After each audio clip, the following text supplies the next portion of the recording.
and solutions. These are all like your capabilities and what you're entitled to. Ray and Lino were both sleeping rough until Nottingham's Emmanuel House found them temporary accommodation. Lino used to run his own business, Mexican restaurants in Nottingham, but he ended up surviving on food handouts from this charity after hitting rock bottom. I had 2 restaurants. I had a house in Stapleford. I had a good job, a good car. It was a big shock. Thanks God I found these people here, and they helped me a lot.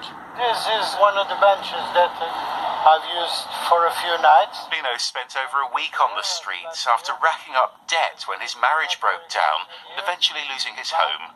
And then just shovel my legs in there. It was very cold, very wet. I start to think if it was worth me carrying on or not. You see the friends from before, they pass by you, they turn their back, they say, oh, I'm sorry, I'm very busy, I gotta go, I'll call you after.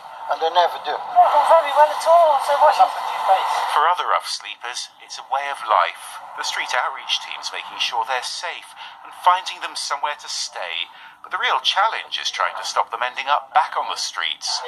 That's why they've opened this complex needs hostel where they're getting ready for Christmas. There are 10 new beds and intensive support to deal with addiction and trauma. It's close to where a similar service in Stenton shut down because of spending cuts. Every single person on the streets has been made some sort of offer. So whether that's a shelter or somewhere like here. But for every person you take off the streets, you might then get 5 more appear the next day, and they're coming from different cities. They might be coming from Derby or Sheffield or wherever. And then that's where you're finding the problem, because they're not in the town where they've got local connection, and we're limited to how much we can help those people. And this is a priority, the epidemic of Mamba, often called the zombie drug.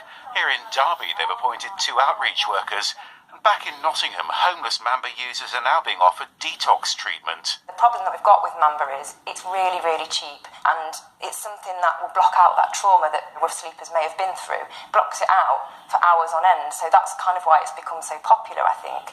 So to have that offer of detox for people to get the right support that they need to be able to come off it and move forward with their lives is really important. Back at Emmanuel House, Lino's looking to the future, confident he'll soon find a new job, and grateful to the charity that gave him a second chance.